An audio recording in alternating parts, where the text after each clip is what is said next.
Hello, I'm Esther, and my year-long journey is Bersama-sama, Healthy Together. Let's first take a look at how health inequities look like in Singapore. In a study using educational levels as a proxy for socioeconomic status, women with lower education are 3.4 times more likely to get diabetes. In a country with an aging population and one of the highest rates of diabetes in the world, this is definitely a concern. Now let's take a look at what healthcare is like for those with low income. When a malnourished baby was sent to the hospital, doctors' first impressions were that the mother didn't know how to take care of the baby and she wasn't being a good parent. In actual fact, this single mother was hoping with having a baby or trying to get a job. With little financial support, she has to ration her food for her baby. When a middle-aged man arrived at the emergency department with a high fever, he was told off rudely by the hospital staff on an overdue payment of $100. They said, "It's been a whole year. Why can't you pay this bill? What have you been doing?" This feeling of disempowerment is made even more apparent when doctors assume that they know what people need instead of listening to them. Those with low income feel unheard and their complex situations are dismissed. This leads to the spiral of them being misunderstood by the system, internalizing blame on themselves, and the health systems acting from wrong judgments. This is personal and important work for me. I went into graduate school seeking how structural systems can be more human. It's easy to feel small and powerless against these larger forces. In my quest towards a more human care system, I feel so privileged to work alongside Yishun Health and Beyond Social Services, a unique collaboration between healthcare and social care in a rental community in Yishun. In Singapore, those living in rental communities are among the most vulnerable. These are housing estates for those with low income, similar to the projects in the US. By volunteering and speaking to residents and listening to them, I was heartened by the amount of care and strong bonds in the community. I found that there was also home to so many home cooks who were proud of their food culture. They readily share food with each other, but often lack emotionally supportive spaces and specialized knowledge on health-related topics. On the other hand, health initiatives and programs are often top-down, institutionalized, and designed for scalability. Care professionals strongly hold their position of power and authority when driving these programs and are often out of touch with the community. So what if we shift value-based care in hospitals to relationship-based care in the community? Imagine how resilient our care systems would be if instead of interpreting people's needs with assumptions, misunderstanding, and blame, care professionals start with listening. This leads me to my thesis inquiry. How might we strengthen the capacity of care organizations to grow relational care in low-income rental communities, leveraging our assets in the community in supporting health and nutrition? This is about nurturing caring ecosystems and moving from a needs-based perspective to a strengths-based one. It is about empowering a whole new breed of care professionals that listen and care. Growing relational care means to build agency from the ground up, ranging from individual to community-based. Based on these intentions, we prototype a series of gatherings.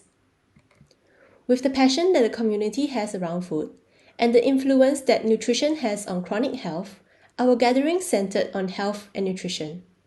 Through these gatherings, we created shared spaces for residents, community workers, and a community dietitian to join in meaningful dialogue and creative facilitation. Throughout this journey, one pivotal learning moment for us was when we had to cancel one of the gatherings due to low turnout. It was a tough lesson to take, but it challenged us to think of more ways to better connect with the community. So these learnings then helped to form a set of principles on growing relational care. We seek first to center inclusivity and accessibility. This means to meet people where they are. We experimented with more bite-sized sessions and moving the gatherings nearer to the residents below their housing blocks. We also provided childminding and catered for different language abilities. When we connect with residents on their level, we are able to uncover social capital and hidden networks. One resident shared that, "The sessions are very good for me as someone who wants to learn how to socialize. I am always excited to attend these sessions. Hope to have more of them. I feel happy if I can help people in the community too. We elevate the power of community. This starts with recognizing that we are not experts of lived experiences of residents, to listen openly, and to give space to the community to take ownership, like inviting a resident to lead this stretching activity that she shared in the group chat.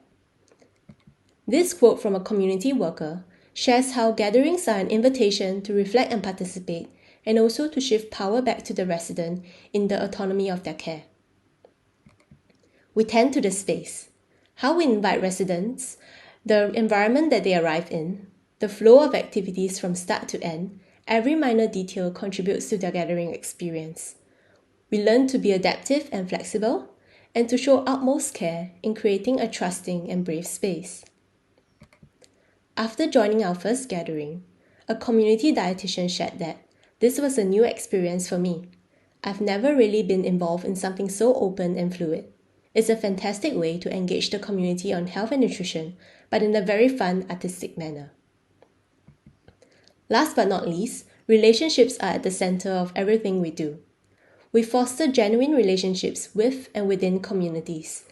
They bonded over experiences of taking care with loved ones with diabetes, personal weight loss journeys, and their children's picky eating. A community worker shares that most of us feel powerless, but coming to this space, you can feel like there are people affirming you, people you can rely on. All these principles and learnings then brought me to my thesis intervention, Bersama-sama, Healthy Together. Bersama-sama is Malay for together.